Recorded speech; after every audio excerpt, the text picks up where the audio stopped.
Well, good morning, ladies and gentlemen. Welcome to the Access Industry Forum Work at Height Knowledge Base.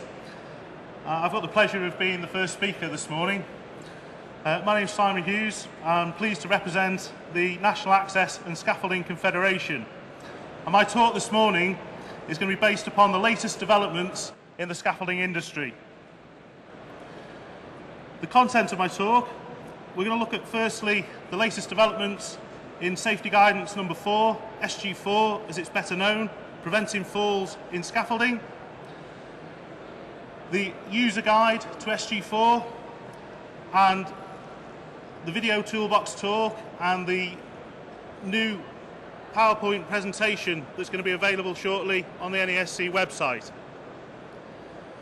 I'm also going to look at the technical guidance briefly, TG20, and that document status as a generally recognised standard accepted by the Health and Safety Executive for traditional tube and fitting scaffolding. Recent changes brought about by the WIN code, BSEN 1991, and the introduction very recently of the TG20 supplement. We're also going to have a look at the TG20 interactive guide, and finally finishing with a new document that's about to be introduced by the NASC, a generic scaffolding specification template that can be used by clients. So we're going to start with SG410, preventing falls in scaffolding. Just to give you a little bit of background to SG4, I think it's fair to say that we recognise that scaffolding is perceived as a high-risk trade, and the fact that falls account for more than half of fatal accidents in construction supports that perception for the scaffolding industry.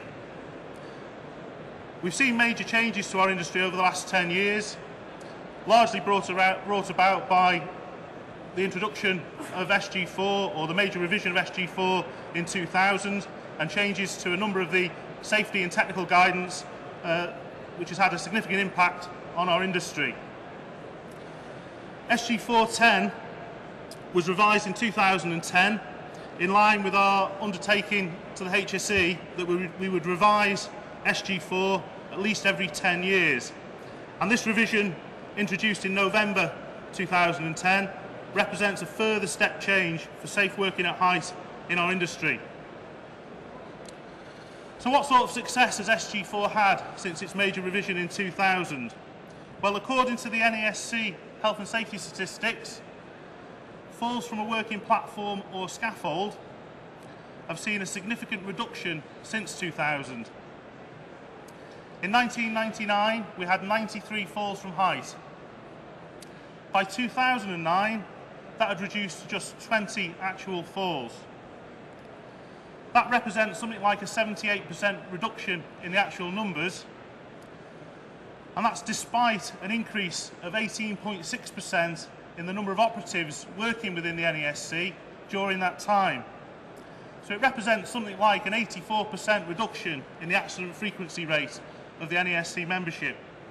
So the accident statistics speak for themselves. SG4 has had a significant effect in reducing the number of falls within our industry.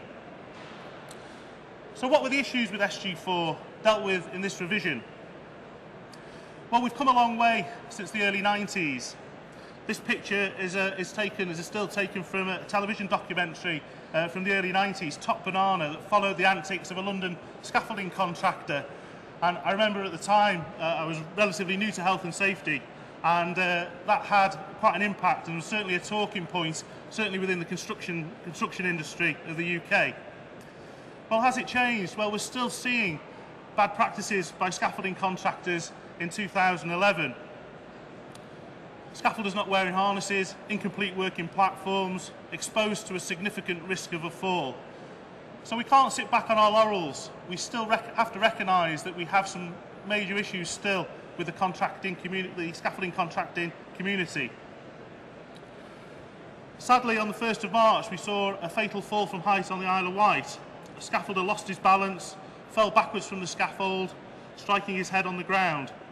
And sadly, this accident occurred in front of his 21-year-old son. So I think it's important that we keep focused on the work at height regs hierarchy of controls. At the top of the hierarchy, we've got avoid work at height. Now, usually by virtue that somebody has decided to employ a scaffolding contractor, somebody else has made that decision that we're not going to avoid work at height. We have seen some innovative design and some innovative planning, scaffolding contractors working together with other specialist subcontractors, principal contractors and clients, looking at innovative ways to avoid work at height. But in reality, those opportunities are few and far between. For the majority of scaffolding, we've got to consider, can we prevent falls by choosing the most suitable method of working and the most suitable equipment to actually prevent a fall in the first place. There are times in scaffolding where we need to rely on personal fall protection equipment, harnesses, as our primary means of protection, in which case we need to mitigate both the consequences and the distance of a potential fall. So a potential fall must be minimised. But the thing under the work at height regs that's caused the most problem for our industry is the requirement to consider collective protection over personal protection at each stage in the hierarchy. Under the old SG4 system of work, as part of the tunnelling principle that was featured and established in 2000, scaffolders were permitted to traverse unprotected for the length of scaffold that they were handrailing with, the length of material that they were handrailing with. And that could be, in some cases, up to 6.4 metres for a long scaffold tube. But over recent years, the improvements in safe systems of work and technology has meant that this is no longer considered to be an acceptable practice and can be effectively managed within our industry. The HSE's position with what we now call the unprotected traverse is that the HSE will no longer accept the unprotected traversing element of the tunnelling principle that featured in previous versions of the SG4 guide. So this sort of practice of scaffolders clearly walking along an unprotected lift with no handrails and no personal fall protection equipment in place is now clearly unacceptable. Ask the question in this photograph, how did he get there just using a single lanyard and clipping onto a standard? At some point he'd have to walk past the protected guardrail. But we have to recognise within scaffolding that there is an inherent risk that will never be eliminated completely. So we resort to the bottom of the hierarchy where we mitigate the distance and consequences of a fall. But we reinforce the point that scaffolders should wear and use safety harnesses, personal fall protection equipment in accordance with the training they've received and this guidance. Within SG 410, we feature a new term called the scaffolder's safe zone, or the safe zone for short. Scaffolders must focus upon creating a safe zone with a minimum of a fully boarded platform without gaps where people could fall, and a minimum of a single main guardrail at least 950 mm above the working platform wherever there is a risk of a fall. We've clarified within the guide at what point we perceive scaffolders to be at risk of a fall when encroaching to the leading edge of a scaffold working platform. And we recommend that if a scaffolder encroaches within a metre of any leading edge, they should be clipped on. We've also clarified the requirements for working with a single guardrail for the purpose of erecting, altering and dismantling scaffolding. Wherever a scaffolder needs to reach below the height of a single guardrail to receive material or to fix or dismantle scaffolding, then they need to be clipped on. Other times when working within a metre of a leading edge would include things like raising and lowering platform boards. The second the scaffolder breaks his working platform to erect or dismantle the scaffold, he's creating a risk of a fall inside the scaffold and therefore needs to remain clipped on. So things like inside gaps, unprotected stop ends and ladder traps within the scaffold, scaffolders need to clip on when working within a metre of such leading edges. So what methods are available for creating the safe zone? Well, within the new guide, we feature heavily the use of advanced guardrail systems, but we've divided collective measures for creating an advanced guardrail or maintaining guardrail protection during altering and dismantling into three categories. We have proprietary advanced guardrail systems, We have advanced guardrail tools that we use for positioning guardrails in advance. And then we have a range of advanced guardrail methods, often utilising standard materials that the scaffolders have readily available. MUPs feature mobile elevating work platforms as a means of collective protection for erecting some of the more complex or hazardous scaffolding operations. At one point they were seen as a competitor to the scaffolder's trade. Now for certain applications they're seen as a tool of the trade. And examples given here of a suspended scaffold and the erection of temporary edge protection are ideal provided there is suitable access from the ground. So we have a range now of proprietary advanced guardrail systems available. We see the development of proprietary advanced guardrail tools. Again, SG4 features the latest innovations of these tools, and they're promoted within the guidance. We've seen the use of proprietary scaffolders steps. Again, these are classed as an advanced guardrail tool. The HSE, we thought initially, would have some issues with the use of a step because it involved climbing, but the biggest concern initially was the fact that scaffolders might jump down from the temporary platform onto the scaffold boards, giving an impact load that wasn't designed for. But the HSE and the industry generally are happy with these steps, provided the scaffolders remain clipped on while access and egress in the step. As I said before, we've developed advanced guardrail methods that often use standard scaffolding material and feature innovative improvised methods of working. And you can see here the use of an improvised advanced guardrail using standard scaffolding tube and fitting. An alternative to the horizontal proprietary advanced guardrail is simply strapping another scaffold tube on top of the main guardrails and pushing it out in front of you, as you can see here. We've seen a number of the system scaffold manufacturers developing innovative methods of working for their own products and promoting them as part of their product. And again, they're featured within SG4, such as the system scaffold alternative step that you can see here, where console brackets or hop-up brackets are used on the inside of the working platform to create a temporary platform for the purpose of fixing the guardrails or removing the guardrails from a safe place of work. And you can see in the second illustration that they don't have to board out every single bay, that they can link the bays from alternate working platforms. A system of work that's proving quite popular in the industrial sector is the short lift system of work, where scaffolders are required to weave their scaffold around complex plant and equipment. Often advanced guardrail systems or similar prove to be difficult where there's lots of obstructions and interference for the use of such products. So scaffolders erecting in 1 metre lifts and then going back and striking out the temporary lifts, temporary transoms and the likes, is proving quite popular, particularly for offshore and industrial applications. At the bottom of the hierarchy, as with most safety guidance, we've got the protected traverse. So where it can be demonstrated that advanced guardrails are unsuitable or can't be used, scaffolders can resort to the protected traverse using double lanyards to ensure that they're continuously attached. These illustrations show a proprietary anchor device that's been especially designed to clip to standards. So to support the main management guide, SG410, we have SG4U, which is the user's guide to support SG410, the management guide. It's a little pocket booklet.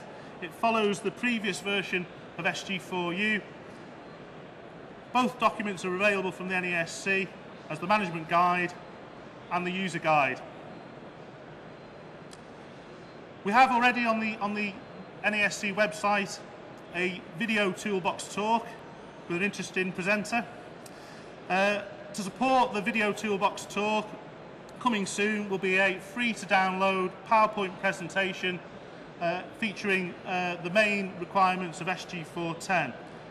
For those that wish to use that for in-house training, there will also be a multiple choice test paper available again for free download from the NASC website.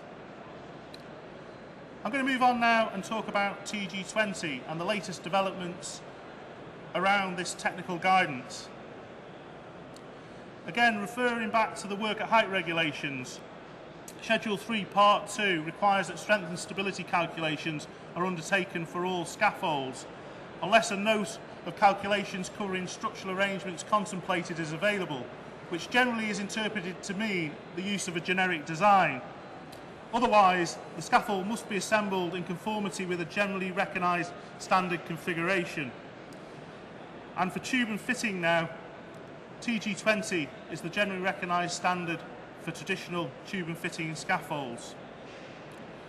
A press release last year from Philip White, the Chief Inspector of Construction at the Health and Safety Executive, said that as from the 1st of January 2011, the Health and Safety Executive will no longer acknowledge BS 5973 as a recognised standard for the design of tube and fitting scaffolds. So TG20 is available in 2 volumes, Volume 1 and 2, and we've recently seen the introduction of the European Wind Code. The Wind Code's been around for a while, since 2005. The calculations that were undertaken for the original TG20 used the old British standard 6399. So the wind load calculations have been redone, and the NASC have issued a supplement to TG20 called imaginatively titled TG2008 Supplement 1. And it does incorporate and supersedes the Appendix H that was issued for open structures, non-impervious structures that allow the wind to pass through. It's issued with all new copies of TG20, but it is available again from the NASC to members and non-members to buy.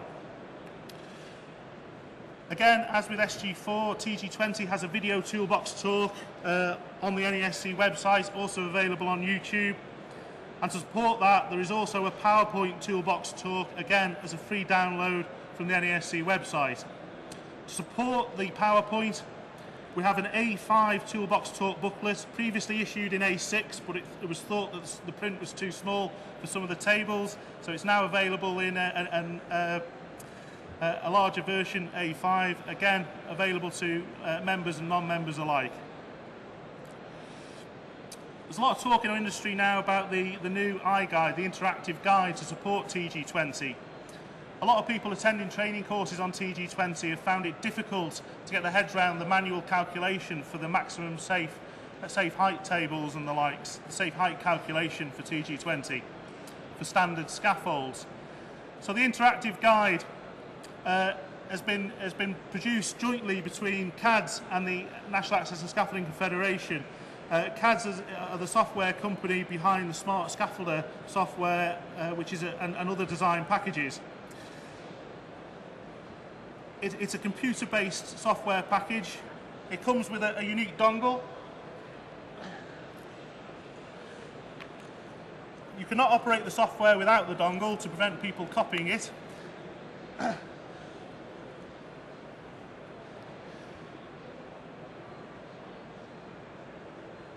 And it helps you, the purpose of the software is to help you identify and demystify some of the issues around the safe height calculation. So it helps you identify whether your scaffold is a standard scaffold or a special scaffold requiring design. It comes with a 3D graphic illustration, and you can view a full report on the screen of whether the scaffold meets the requirements for a basic scaffold or not. There's an image here of the 3D graphics that can help you visualise the arrangements for your scaffold, how many working platforms you have, what loading, whether the scaffold is sheeted with debris netting or solid plastic sheeting, the tie patterns that you can choose. And at the end of the process, check. And you can view that report in full on screen, or you can print it as a tutorial copy. So again, all available from the NASC, TG20 volumes 1 and 2, £141 for non-members, half price for members. The supplement is £12.50. The interactive guide is £250 plus VAT for non-members, and again half price for NASC members.